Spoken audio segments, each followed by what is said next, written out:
أدوات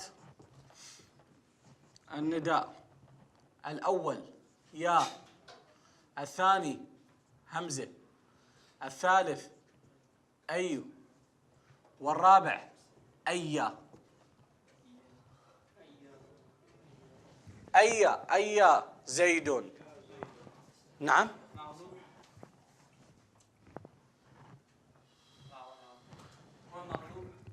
الأول نعم.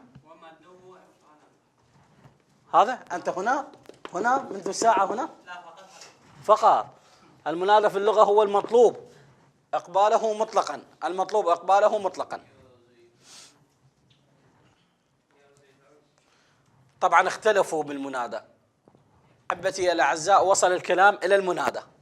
قلنا المنادى في اللغة هو المطلوب إقباله. فعندما أقول يا زيد، يا محمد، يا علي، ماذا أريد؟ إقبال زيد، أريد إقبال محمد، إتيان محمد. واضح إن شاء الله؟ فقال هذا المنادى قال له حالات. انتبهوا لي، اتركوا الكتاب. له حالات. قال أما نتعرف على حروف النداء. قال يا الأولى يا زيد، أزيد أليف همزة، أيا زيد. واضح إن شاء الله؟ المعتاد بالمنادى هو الياء، ياء. واضح إن شاء الله؟ الآن جاء إلى أقسام المنادى، قسمه إلى الأول. قال المفرد الذي يكون قبال المضاف. فإذا الضابطة، تبين الضابطة، هذه ضابطة نستنتجها من الضابطة إذا كان المنادى إذا كان المنادى مفرد فإنه يرفع، وإذا كان المنادى ماذا؟ مضاف فإنه يبنى على الفتح. هذه القاعدة استنتجناها من هذه الضوابط. واضح إن شاء الله؟ يعني أي مفرد، يا زيد، يا علي، يا الله، يا محمد، يا بكر، يا عمرو. ولكن عندما أقول يا عبد الله، يا عبد، واضح لأنه مضاف. يا قبيح فعله مضاف، شبه المضاف، أو نكرة غير مقصودة. يا غافلة تنبه، يا غافلة تنبه مطلقا، أنت غافل وهذا غافل وذلك وأنا فكل غافل يتنبه مطلقا. فإذا كانت نكرة غير مقصودة بحالها بشخصها بذاتها فيكون على النصب. إذن الأولى قال المفرد يا زيد. بعد المثنى أيضا مفرد غير مضاف، يا زيدان. لماذا؟ لأن المثنى يرفع وعلامة رفعه ماذا؟ الألف. ويا زيدون، جمع المذكر السالم، أحسنتم، يرفع علامة رفعه الواو فإنه يبنى على ما يرفع عليه. يا مسلمات، لأن جمع المؤنث السالم يرفع وعلامة رفعه الضمة، فهنا بالمنادى يكون مبني على الضم. واضح إن شاء الله؟ ثم يا رجال جمع التكسير. الأسماء الخمسة يا أبو، ولذلك نقول يا أبا عبد الله. لماذا؟ من يقول لي؟ أحسنتم، مضاف. يا أبا عبد الله لأنه مضاف، بينما أقول يا حسين، واضح إن شاء الله، لأنه مفرد. ثم انتقلنا. واضح المفرد إن شاء الله؟ واضح جيد. نعم. هذه منادى يعني تأتي بالمنصوبات. نعم. وهو كان منصوبه وهو مناسب. ليش يعني لماذا يعني المفرد مثلا معرفة يا زيد؟ الأصل هناك منصوب يتصل بالمنصوبات. نعم. ألحق بالمنصوبات وليس من المنصوبات، لأنه قلنا خلاف فيه. ألحق بالمنصوبات، ولا نقطع بأنه منصوب كالمفعول به، كالمفعول له، كالمفعول لأجله، كالمفعول مطلق، كالتوكيد، نقول لا، وإنما ألحق بالمفعولات وجاء بعد المنصوبات. ولذلك فقط وفقط هو المفرد والنكرة المقصودة مرفوع، والباقي كله حتى ولو كان على الأكثر يرجح النصب للرفع. فلو أخذنا على سبيل المثال الأول والثاني على الرفع، والثالث والرابع والخامس على النصب، فيرجح إلى أبواب النصب لا أبواب الرفع. زين، فإذا هذا المفرد. بالنسبة للنكرة المقصودة قال وهي التي يقصد بها شخص بذاته، أو شخص بذاته أو يصح إطلاق لفظ عليه، يصح إطلاق اللفظ عليه، على مثلا يزيد اللعين، فأقول له يا ظالم، يا ظالم، واضح إن شاء الله. مروان يا ظالم، شمرة يا ظالم، لأنه مفرد. فإذا أريد أخاطب شمر على سبيل المثال أقول له يا ظالم، واضح إن شاء الله. لماذا؟ لأنه نكرة ماذا؟ مخصوصة ومقصودة، تريد شخص بذاته. انتهى الرفع. الأول قلنا المفرد الذي يكون قبال المضاف، والثاني ماذا قلنا؟ النكرة المقصودة أو النكرة المخصوصة. واضح إن شاء الله. الآن انطوت صفحة الرفع، بدأنا بالنصب. قال النكرة الغير مقصودة الأول، والمضاف وشبه النكرة الغير مقصودة. عندما أقول يا غافلة تنبه، فعندما أقول يا غافلة كل غافل نكرة غير مقصودة ومخصوصة، فكل غافل ينطوي تحت هذا النداء.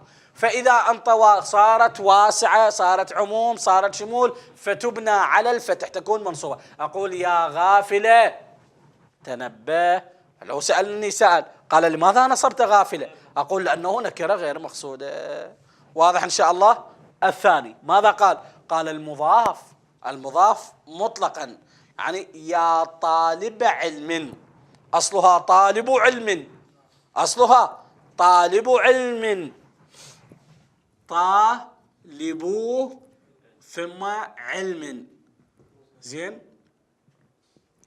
فأصلها مرفوعة، فعندما دخل عليها المنادى يا طالب علم تبقى الإضافة. واضح إن شاء الله. إذن تبين النكرة الغير مقصودة، النكرة العامة، ثم تبين بأنه المضاف وشبه المضاف. لو سأل ما هو شبه المضاف؟ ماذا تريد بالمضاف وشبه المضاف؟ لابد أن نوضح المضاف وشبه المضاف. المضاف كلمتان أحدهما تامة المعنى بذاتها، فعندما أقول طالب كلمة تامة بذاتها. علم، فعندما أضم أحدهما إلى الأخرى ماذا أقول يا طالب علم، فمعنى طالب تام المعنى، ومعنى علم تام المعنى، وأضيف أحدهما إلى الآخر. واضح؟ هذا المضاف. شبه المضاف قال لا، شبه المضاف هذا الجزء متمم للمعنى، له علاقة. فلو قلت يا حميدان، يلومني السامع، يقول هذا الكلام غير صحيح. لماذا؟ لأنه لا يحسن السكوت عليه ولم يكن تام المعنى. فعندما أقول يا جميلا، ماذا؟ فعله. يا قبيح، عمله، فعمله فعله متمم لهذا المعنى، يسمى شبه المضاف. قال يا حميدا فعله، فإذا يا حميدا منصوبة. لماذا؟ لأنها شبه المضاف. ملخص سريع حتى نطبق العبارة إن شاء الله. وصلنا اليوم بحمد الله إلى المنادى. اترك الكتاب، اترك الدفتر. سوف أسأل. بلي دائما أبدي بمحمد الأنصاري، وسوف أغير هذا الأسلوب. خذ راحتك. وصل الكلام إلى المنادى. تعريف المنادى: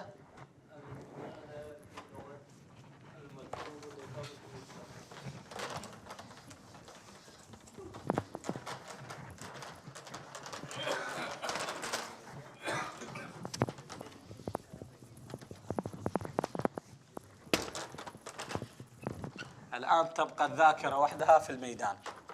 الذاكرة وحدها في الميدان. وصل الكلام إلى تعريفه: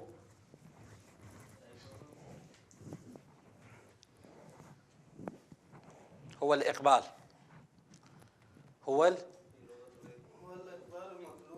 نعم، الإقبال مطلقا. يا زيد، يا محمد، يا بكر، يا اقبل اقبل اقبل، هلم لي هلم لي. واضح إن شاء الله؟ زين. حروفه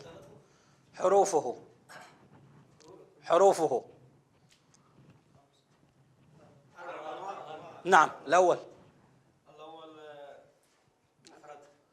فرق أقسامه عن حروفه. بماذا أنادي؟ الأولى يا، الثانية الهمزة، الثانية أيو. أحسنتم. هذا هيا، صحيح. هذه هيا صحيح. هذه حروف المنادى. أقسام المنادى: نعم. الأول 5. المفرد: ماذا تريد بالمفرد؟ أحسنتم. يا زيد. مفرد قبال التثنية لو قبال المضاف؟ قبال المضاف يعني. أحسنت. الأول يا زيد إذا كان مثنى. أحسنت. إذا كان جمع. أحسنتم. إذا كان جمع مؤنث سالم. يا مسلمات. أحسنتم. إذا كان جمع تكسير. يا رجال. أحسنتم. فإذا سواء كان مثنى جمع تكسير فإنه يرفع على ما يبنى عليه، أو العفو يبنى على ما يرفع عليه. إذن هذا القسم الأول من المنادى. القسم الثاني شيخ دلشاد: المضاف وشبه المضاف. بلي شيخ محبوب. يعني مضاف يعني معنى واضح يعني معين. نعم. أحسنت. يعني طالبة تام، وأحسنتم تام، يعني أحدهما لا يكون مكمل للآخر، فقط اجتمعا بالإضافة. أما هنا أحسنتم فهنا ناقص، وهذا متمم له. أحسنتم. ولذلك سمي شبيه بالمضاف. إذن هذا الفرق بينهما. ما هي الضابطة التي تحصلت من الموضوع؟ تحصلت الضابطة بأنه المنادى إذا كان مفردا وإذا كان ماذا؟ نكرة مقصودة فإنه يرفع، وإذا كان نكرة غير شبه المضاف منصوب. إعراب الكلمة: إعرابه قال: يا طالب علم يا طالب علم اتقي. ثم الأخرى: يا زيد هلم لي. اعرب ما يأتي. أحسنت. يا حرف نداء. نعم. لا. أحسنتم. منادى منصوب وعلامة نصبه الفتحة الظاهرة على آخره. زين. اتقي فعل أمر. اتقي فعل أمر. نعم. مبني على السكون. نعم.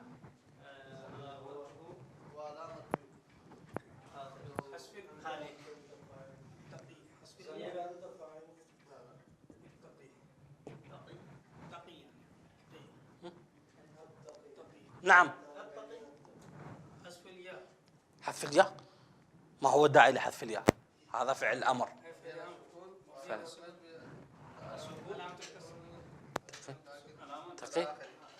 ماذا قلنا بالألف المقصورة والياء؟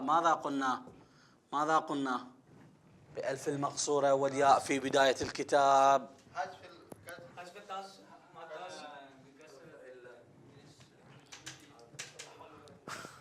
في بداية الكتاب ماذا قلنا إذا انتهى الفعل أو الكلمة بالألف المقصورة؟ مصطفى، مرتضى، قاضية. نعم، أحسنت.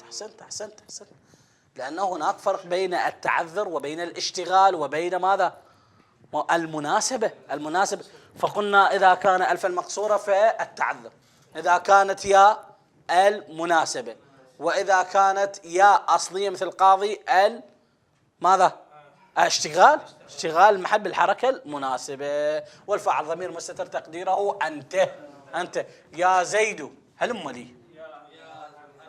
يا حرف نداء، زيد. أحسنتم. هلم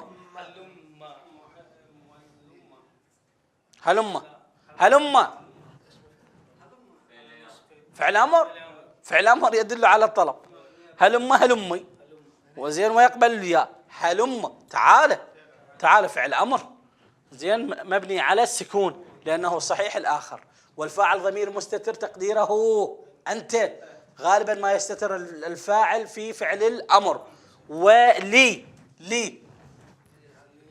جار ومجرور في محل نصب مفعول به متعلق. زين. الحمد لله رب العالمين، والصلاة والسلام على المصطفى محمد وعلى آل بيته الطيبين الطاهرين. المعلم والنكرة المقصودة والنكرة الغير مقصودة والمضاف والشبه المضاف. مثال: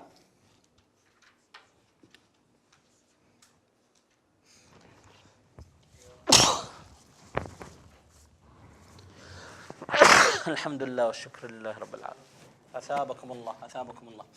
المفرد الذي يكون قبال المثنى فإنه يبنى أو يرفع على ما يبنى عليه. المفرد يا زيد بالضم. المثنى يا زيدان. الجمع يا زيدون. جمع المؤنث يا مسلمات، وإلى آخره. فإذا بالنسبة للمثنى الألف، بالنسبة للجمع الواو، وجمع المؤنث الضمة. واضح إن شاء الله؟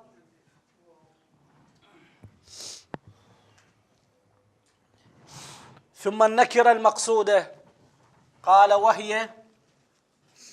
وهي التي يقصد بها شخص بذاته.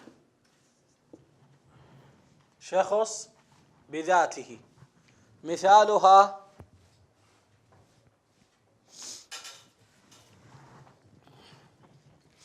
مما يصح إطلاقه شخص بذاته أو يصح إطلاقها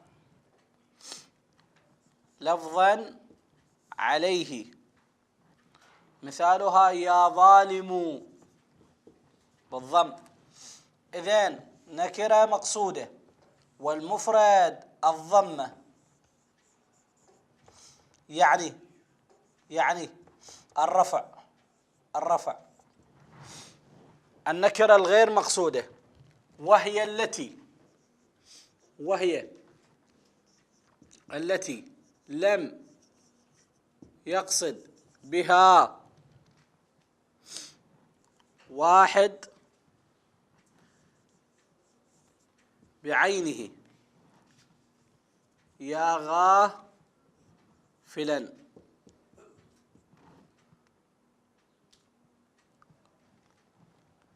تنبه.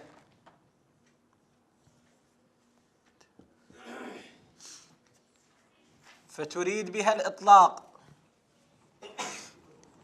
يعني كل غافل. سمى نكرة غير مقصودة. علامتها النصب، الفتحة. المضاف يا طالب علم، أيضا الفتحة علامته النصب. شبه المضاف يا حميدا فعله،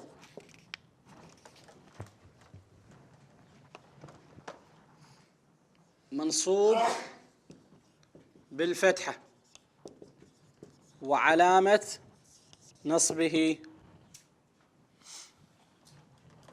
منصوب وعلامة نصبه الفتحة. إذن تبين بالمنادى 3 نصب و2 رفع. كملوا كتابة على مود نعيد الشرح إن شاء الله مالته.